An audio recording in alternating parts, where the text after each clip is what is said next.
Company tends to make you the man of your dreams and the women of your dreams, and not just that, ये the country of your dreams भी बनाना चाहती है। ये अपने देश को लिटरेट, आत्मनिर्भर, अमीर, वर्ल्ड वाइड बनाना चाहती है। तो आप नहीं चाहते कि आप आत्मनिर्भर बने, आप अमीर बने? क्या आप नहीं चाहते कि आपकी कंट्री आत्मनिर्भर बने, अमीर बने? नहीं चाहते आप? बोलिए। बिल्कुल। तो let's keep up the spirit. और मैं आपको ये बताना चाहती हूँ कि मैं एक ऐसी फैमिली से आ रही हूँ जिसकी वजह से मेरी रगों में खून से ज्यादा एक मल्टी मिलियनेयर और बिलियनेयर माइंडसेट ज्यादा घूमता है। सो उस वजह से मैंने कई टाइप के interviews, podcast, inspirational, motivational books पढ़े हैं। और मैंने एक ऑनलाइन एक बंदा है जो इंस्टाग्राम पे इंटरव्यू करता है लोगों को। मोनाको में मल्टी मिलियनेयर और बिलियनेयर ज्यादा होते हैं।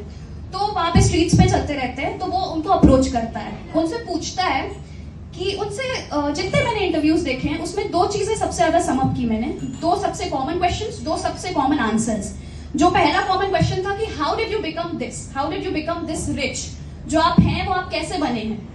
तो सिंपल और सबसे ज्यादा पाया जाने वाला आंसर ये था कि बाय सेलिंग करके। अब सेलिंग देखिए, अगर आपको अमीर बनना है, आपने जो भी माइंडसेट सोच के रखा है, आपकी जो भी डिजायर्स हैं, जो भी इच्छा है, वो 9 to 5 से तो नहीं होगी। 9 to 5 से आपकी पीढ़ियां लग जाएंगी आपको वो वहां तक पहुंचाने के लिए।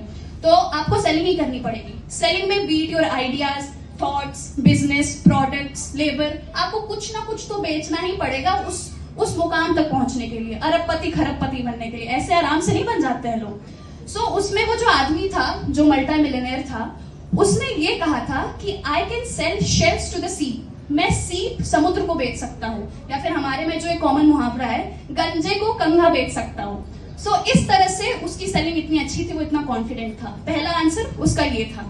और दूसरा क्वेश्चन बहुत कॉमन जो था कि क्या आप भगवान पे विश्वास करते हैं, क्या आप खुद पे विश्वास करते हैं? तो उसने ये कहा था कि हाँ, मैं भगवान पे विश्वास करता हूँ और उससे ज्यादा मैं खुद पे विश्वास करता हूँ। तो आपको वो भी करना पड़ेगा। मूविंग ऑन, कुछ लोग सोचते हैं दुनिया क्या कहेगी, लोग क्या कहेंगे मैं सेल करूंगा। अरे दुनिया क्या करेगी उससे क्या, आपको अपनी जिंदगी से मतलब होना चाहिए। आप पॉजिटिव रहिए, आप एक दूसरे के रिस्पेक्ट करिए, अपलिफ्ट करिए। पीठ पीछे लोग क्या बोल रहे हैं, डिसरिस्पेक्ट कर रहे हैं, टॉक्सिसिटी, उससे क्या मतलब? दुनिया बहुत छोटी है लेडीज एंड जेंटलमैन, जिंदगी बहुत छोटी है। अगर आप उस पर ध्यान देते रहे तो आप भी वैसे वहीं पहुंच जाएंगे। इतना आसान नहीं होता है। सो मूविंग ऑन, मैं एक और चीज बताना चाहूंगी, एक और एक्सक्यूज जो बहुत कॉमन